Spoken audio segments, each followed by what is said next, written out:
ஜீவனின் சத்தம்.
இதயங்களே, கர்த்தராகிய இயேசு கிறிஸ்துவின் இனிய நாமத்தில் வாழ்த்துக்கள். கடந்த வாரம் பயிர் களை, ஒரு மனிதனுக்குள் நன்மையும் தீமையும் கலந்துதான் இருக்கிறது, அது ஆதி முதல் அப்படித்தான் இருக்கிறது என்பவைகளையும் அதற்கான விளக்கங்களையும் பார்த்தோம்.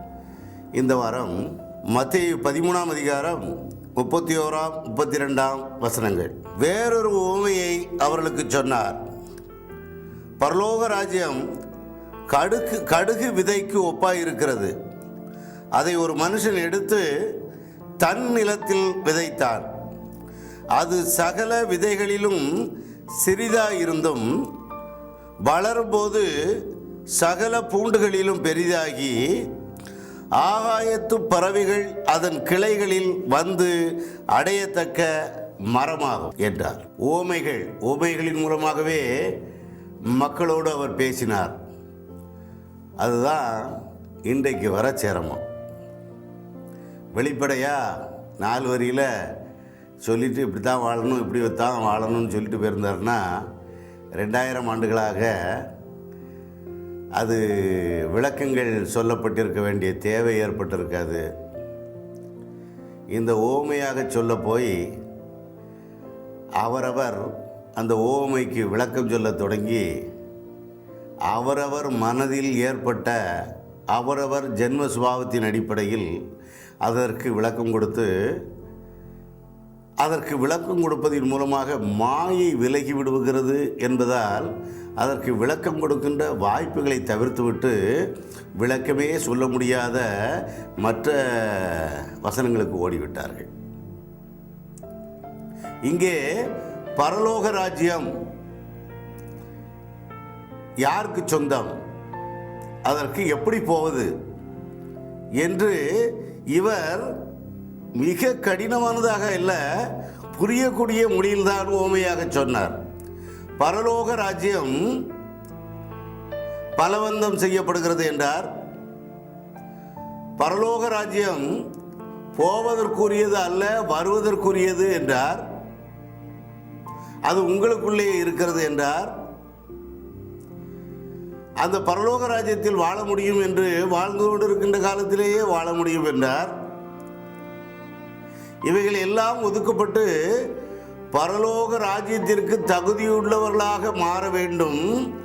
இந்த உலகம் நமக்கு சொந்தமானது அல்ல, இதற்கு பிறகு ஒரு உலகம் உண்டு, அதற்கு மறுவாழ்வு, இப்படி ஏதேதோ சொல்லி குறிக்கப்பட்ட காலம் முழுவதும் எப்படி வாழ்ந்தால் பரலோகத்திற்கு எப்படி போக முடியும் என்று பல வகையான கற்பனைகள் கலந்து பரலோக ராஜ்யம் என்பது எட்ட முடியாத தூரத்தில் இருப்பது போல் கற்பனை செய்யப்பட்டது.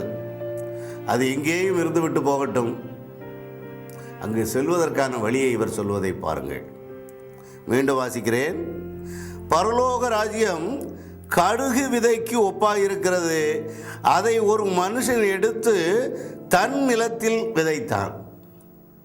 ஒரு மனுஷனுக்குரிய நிலமற்ற நிலை, விவசாய நிலம், விவசாயமற்ற மனிதன், இப்படி என்று பலதரப்பட்ட மக்கள் இருக்கிறார்கள்.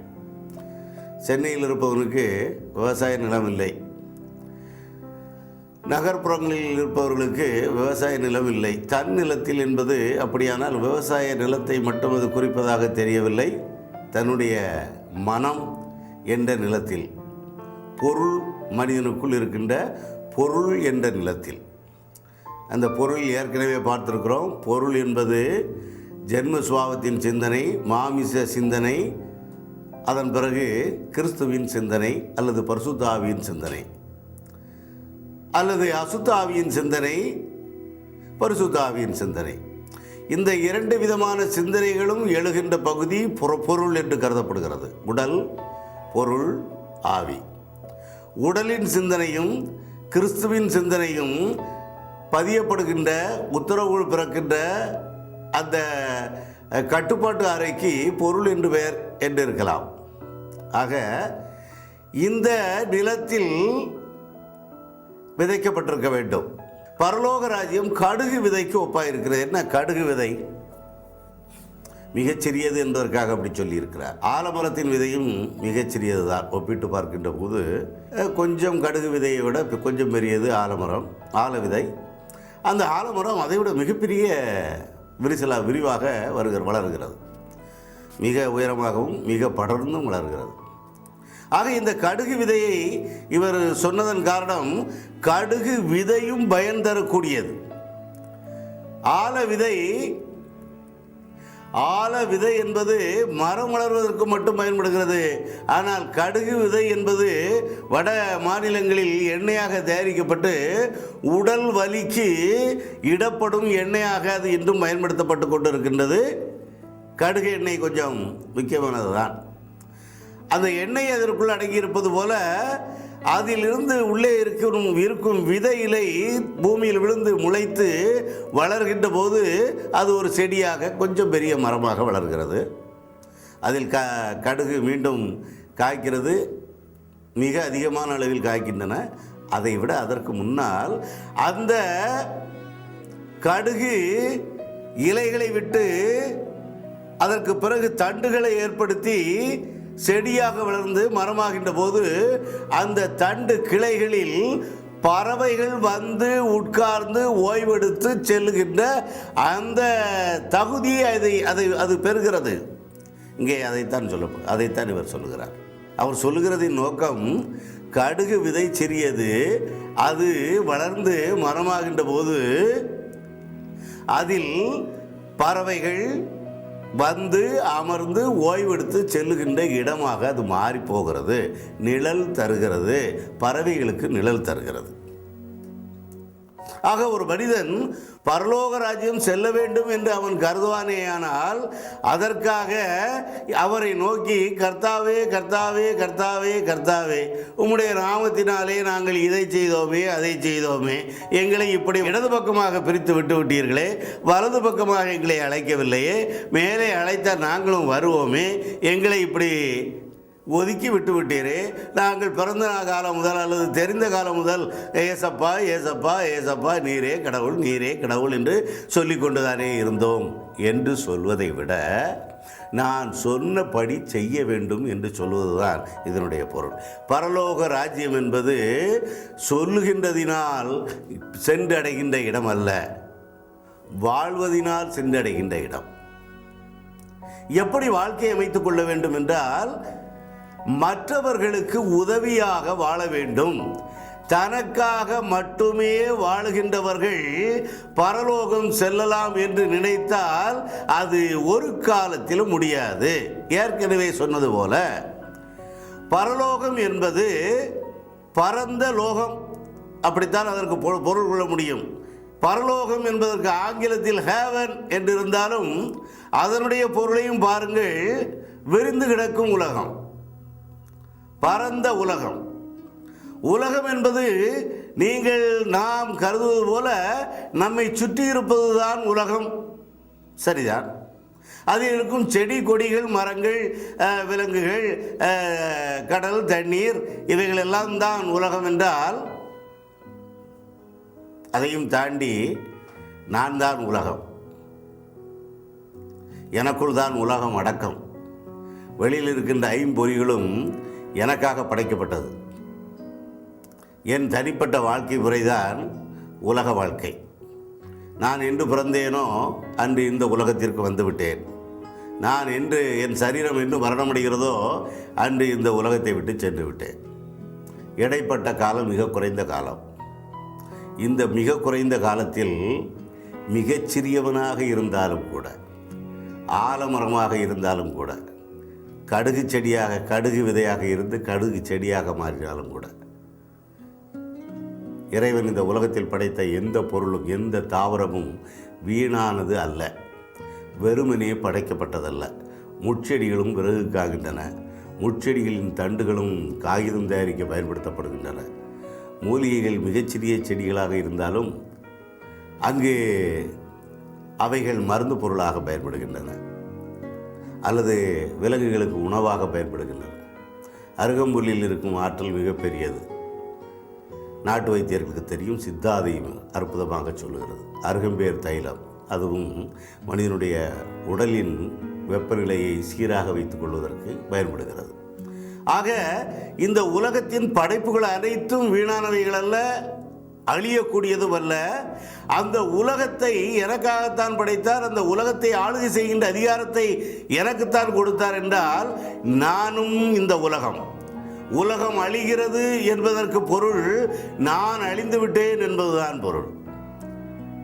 சூரியன் விழுந்து விட்டது என்பதன் பொருள் என் கண்கள் சூரிய ஒளியை பார்க்காமல் சக்தியை இழந்து விட்டது என்பதுதான் பொருள். கடுகு விதை சிறியதாக இருந்தாலும் அது வளர்ந்து மரமாகின்ற போது மற்றவர்களுக்கு பயன்படுகின்ற வாழ்க்கை நெறிமுறைகளை கொண்டதாக அது மாறுகிறது போல, மனிதனும் வளர்கின்ற போது பிறருக்கும் உதவுகின்றவனாக வாழ வேண்டும். அப்படி வாழ்ந்தால் அவன் பரலோக சந்தோஷத்தை அனுபவிக்க முடியும். நிறைய கவிஞர்கள் பிறருக்காக வாழ்வதை சுட்டி காட்டுகிறார்கள். போதை வரும், எதிலெல்லாம் போதை வரும் என்று ஒரு கவிஞர் சொல்லுகிறார். மதுபானத்தில் போதை வரும், மனைவியின் மூலமாக, பெண்களின் மூலமாக போதை வரும். அதுபோல் பிறருக்கு உதவுகின்ற நிலையிலும் மனிதனுக்கு போதை வரும். அது தேவையான ஒரு போதை. நான் இன்னாருக்கு செய்த இந்த உதவியினால் அவன் நன்றாக இருக்கிறார், அவன் இவனை பார்த்தவுடன் புகழ்ந்து பேசுகிறான். அண்ணே, ஐயா, தம்பி, அந்த காலகட்டத்தில் நீ செய்த உதவி எனக்கு என் வாழ்க்கையில் மிகப்பெரிய திருப்பு முனையாக இருந்தது. அதன் மூலமாக நான் என் வாழ்க்கை பாதையை அமைத்து கொண்டேன், நன்றாக வாழ்ந்து கொண்டிருக்கிறேன் என்று உன்னை பார்த்து ஒருவன் சொல்வானே ஆனால், அந்த நேரத்தில் உனக்குள் ஏற்படுகின்ற ஒரு சந்தோஷம் இருக்கிறதே, அது நிச்சயமாக பரலோக சந்தோஷம்தான். உன்னை புகழ்ந்து, உன்னுடைய செயல்பாடுகளினால் நன்மை அடைந்தவர்கள் புகழ்ந்து உன்னை பேசுகின்ற போது உனக்குள் ஏற்படுகின்ற உண்மையான ஒரு சந்தோஷம் இருக்கிறதே, அது அற்ப சந்தோஷம் அல்ல, நிலைத்து நிற்கும் சந்தோஷம். ஓய்வான நேரங்களில் நீ படுத்து கிடந்து கொண்டு நான் செய்த நல்லவைகள் என்ன, தீமையானவைகள் என்ன என்று யோசிக்கின்ற போது தீமையினுடைய அளவு குறைவாகவும் நன்மைகள் செய்த எண்ணங்கள் மீண்டும் மீண்டும் வந்து செல்கின்ற போது நீ படுத்திருக்கிறவன் உன்னை அறியாமலேயே சிரிக்கிறாய். ஒரு மௌன சிரிப்பு சிரிக்கிறாய், அது பரலோக சந்தோஷம். அது பரலோக சந்தோஷம். அந்த பரலோகம் உனக்குள் தான் இருக்கிறது. அந்த உலக சந்தோஷத்தை, அந்த பரலோக சந்தோஷத்தை நீ அடைவதற்கு நீ செய்ய வேண்டியது கடுகு செடியை போல் பிற தங்கி செல்வதற்கான உதவிகளை செய்கின்ற மனம் உனக்குள் விரிவடைய வேண்டும் என்பதுதான் கர்த்தராகிய இயேசு கிறிஸ்து பரலோகத்திற்கு செல்வதற்கான ஒரு பாதையாக காட்டுகிறார். ஆக பரலோகம் செல்ல வேண்டும் என்று இந்த உலக வாழ்க்கையில் நீ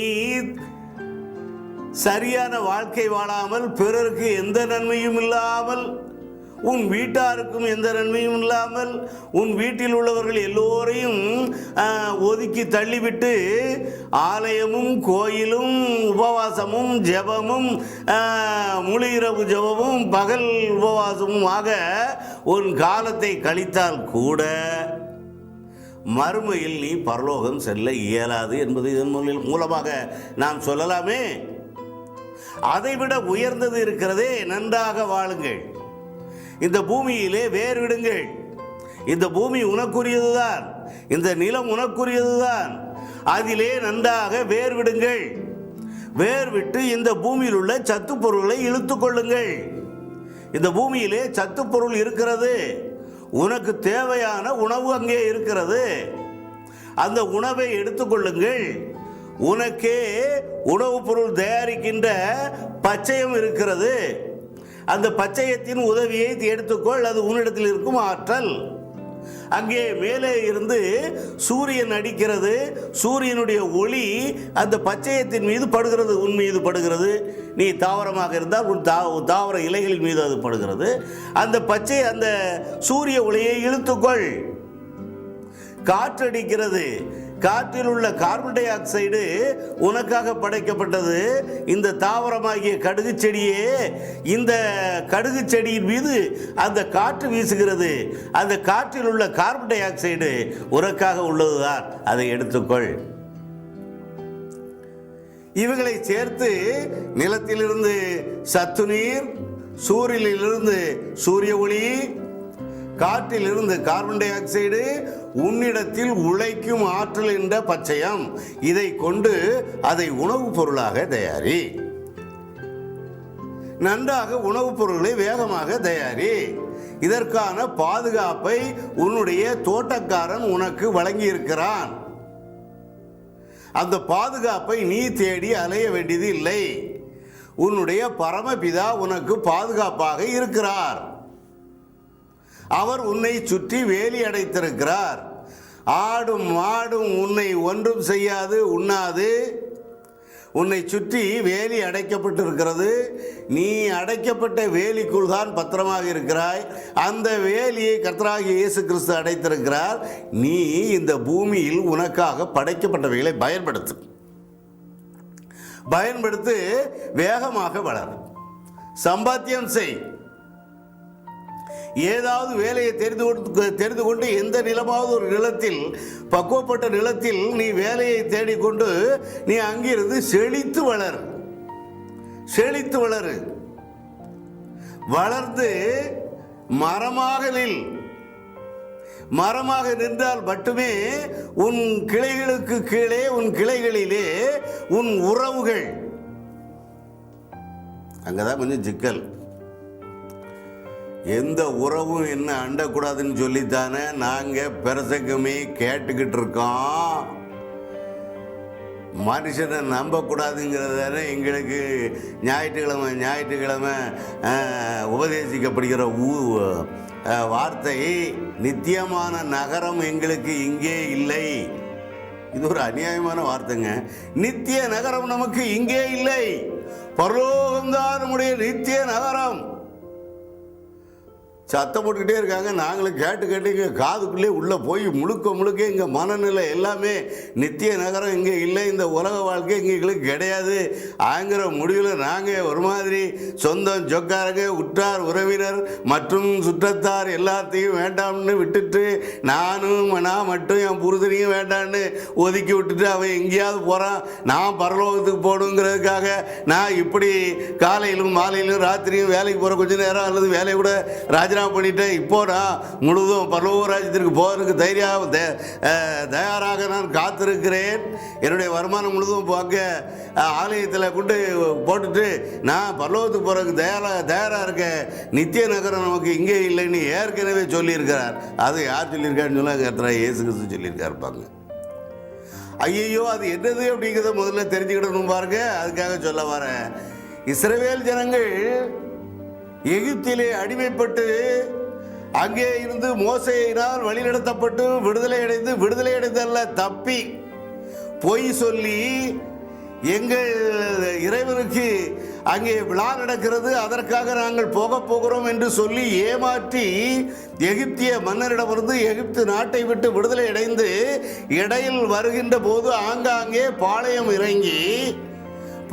இறங்கி தங்கி மறுபடியும் பாளையத்தை புறப்பட செய்து ஆசரிப்பு கூடாரத்தை முன்னால் தூக்கி சென்று அது நிற்கும் இடத்தில் இவர்களும் வந்து நின்று அதற்கு பிறகு அது எடுக்கிற நேரத்தில் அதன் பின்னாலே இவர்களும் ஓடி 12 கோத்திரத்தாரும் வகை வகையாக நடந்து வந்து பாளையம் இறங்கி புறப்பட்டு போகிற காலத்தில் சொல்லப்பட்ட விஷயம் அவர்களுடைய நோக்கம் கானான் தேசத்தை சென்று அடைவது, சியோன் பகுதியை சென்று அடைவது. எருசலேம் இருக்கும் பகுதியை சுற்றியுள்ள பகுதி அந்த கானான் பகுதியாக அப்போது கருதப்பட்டது. அந்த கானான் பகுதிக்கு போய் சேர வேண்டும். இடையில் இவர்கள் தூங்கிவிடக்கூடாது, உற்சாகத்தை இழந்து விடக்கூடாது. இப்போது இருக்கிற நகரம் அவர்களுடைய நகரம் அல்ல, எருசலேம் அல்லது கானான் தேசம்தான். பாலும் தேனும் ஓடுகிற கானான் தேசம்தான் அவர்களுடைய குறி. ஆபிரகாமுக்கு அவர்களுடைய இறைவன் வாக்களித்த தேசம் பாலும் தேனும் ஓடுகின்ற கானான் தேசம். அங்கேயும் ஒரு சிக்கல். கானான் தேசம் வாக்களிக்கப்பட்ட தேசம்தானே தவிர அவர்களுடைய முன்னோர்கள் வாங்கிய அல்லது பிறந்த இடம் என்று சொல்வதற்கான இடம் இல்லை.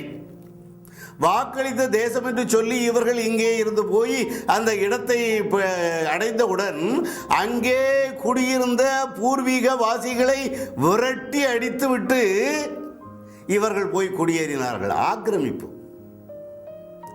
இப்போதும் நம்ம பார்க்கிறோம், பலர் குடிசை போட்டு இருப்பார்கள். திடீரென்று ஒருவர் வந்து அவைகளையெல்லாம் அடித்து நொறுக்கி விலைக்கு வாங்கி பெரிய பில்டிங்காக கட்டுவார்கள். இந்த ஆக்கிரமிப்பு நிலைதான் அப்போதும் அங்கே நடந்திருப்பதாக தெரிகிறது. கானான் தேசம் அபகரிக்கப்பட்ட தேசம்தானே தவிர இவருடைய சொந்த பூமி அல்ல, விலை கொடுத்து வாங்கவும் இல்லை. ஆக வாக்களிக்கப்பட்ட தேசத்திற்கு போன நபர்கள் நித்திய நகரம் இங்கே இல்லை என்று சொன்னதை இன்று வாழ்ந்து கொண்டிருக்கின்ற மக்கள், கர்த்தராகிய இயேசு கிறிஸ்து இந்த உலகத்தில் நீங்கள் வாழ்ந்து வேர்விட்டு சம்பாதித்து வளர்ச்சியடைந்து இந்த உலக நிலைகளில் நன்றான நிலையில் நீங்கள் வளர்ந்து அந்த வளர்ந்திருக்கின்ற நேரத்தில் உங்களை தேடி வந்து உதவி கேட்கின்ற, உங்களை தேடி நாடி வருகின்ற உறவினர்களுக்காகவும் உற்றாருக்காகவும் சுற்றத்தாருக்காகவும் உங்களை அண்டி நிற்கின்ற பிறருக்காகவும் நீங்கள் உங்களுக்கு கொடுக்கப்பட்ட நல்ல வசதி வாய்ப்புகளை அவர்களுக்கும் கொஞ்சம் பங்கு வைத்து கொடுத்து அவர்களும் சந்தோஷமாக இருக்கின்ற நிலையை பார்த்து நீங்கள் மனதிற்குள்ளே பூரண சந்தோஷம் அடைவீர்கள். ஆனால் நீங்கள் பரலோக ராஜ்யத்தில் வாழ்வதாக பொருள் என்று அற்புதமாக சொல்லி வழிகாட்டியிருக்கிறார். இந்த வழிகாட்டுதலிலிருந்து பின்னால் வந்தவர் வேறு விதமாக ஒரு வழியை காட்டுகிறார். ஆனால் நமக்கோ இந்த முன்னால் காட்டிய வழியும் பின்னால் காட்டிய வழியும் தான் சரியான வழியாக தெரிகிறதே தவிர கர்த்தராகிய இயேசு கிறிஸ்து காட்டிய இந்த அற்புதமான வழிகாட்டுதலாக தெரியவே இல்லை. இதுதான் அநியாயம். ஆனால் நான் கிறிஸ்தவன், என்னுடைய அப்பா ஏசப்பா, அவர் என்னுடைய கோரிக்கைகளை எல்லாம் நிறைவேற்றி தருவார், இவர்களுக்கும் எனக்கும் தொடர்பு இல்லை. இங்கே பாதிக்கப்படுகிறது குடும்ப அமைதி. இங்கே பாதிக்கப்படுகிறது சகோதர சிநேகிதம், இங்கே பாதிக்கப்படுகிறது மனித நேயம். ஆக இவைகள் எல்லாவற்றையும் பாதிப்புக்குள்ளாக இவைகள் எல்லாவற்றையும் உன்னை விட்டு ஒதுக்கிவிட்டு நீ மட்டும் பரலோகத்திற்கு சென்று விடலாம், மறுமை வாழ்வு என்று ஏதேதோ சொன்னதை கேட்டு தவறான வழிகாட்டுதலில் செல்கின்ற நீ பரலோக ராஜ்ய சந்தோஷத்தை அடைய முடியாது. இங்கேயும் அடைய முடியாது, மறுமையிலும் அடைய முடியாது. மறுமையிலும் இம்மையிலும் பரலோக சந்தோஷத்தை ஒருவன் அடைய வேண்டுமானால் அவன் கர்த்தராகிய இயேசு கிறிஸ்து சொன்ன வழிகாட்டுதலின்படி வாழ வேண்டும். அவன் தன்னை சுற்றி சுற்றத்தையும் உற்றாரையும் நட்பையும் வைத்திருக்க வேண்டும். அவர்களுக்கு இவன் உதவி செய்கிறவனாக வாழ வேண்டும். இவனுக்கு தேவையான நேரத்தில் அவர்கள் உதவி செய்வார்கள். இந்த மனித நேய பாண்புதான் ஒரு மனிதனை பரலோகத்தின் சந்தோஷத்தை அனுபவிக்க விடும். அந்த பரலோக சந்தோஷத்தை அனுபவிக்கின்ற போது உறவுகள் மட்டுமல்ல, இவனுடைய அனைத்து தேவைகளும் சந்திக்கப்படும், கவனிக்கப்படும்.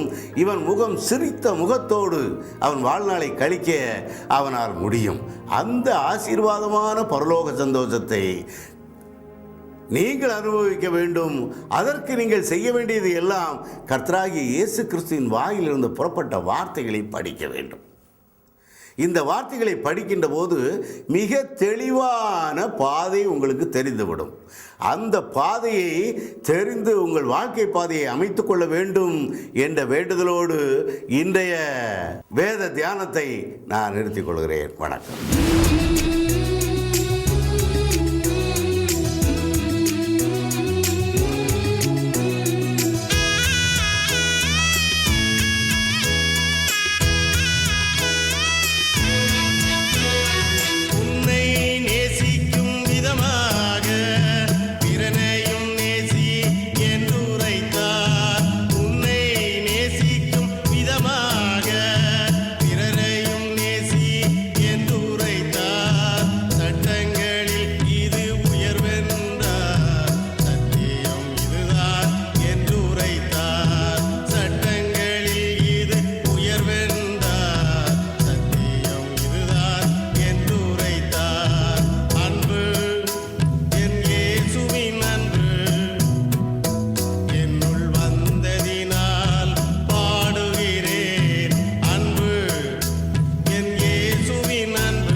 உடன் பிறந்தோரை ஒதுக்கி வைத்தேன்.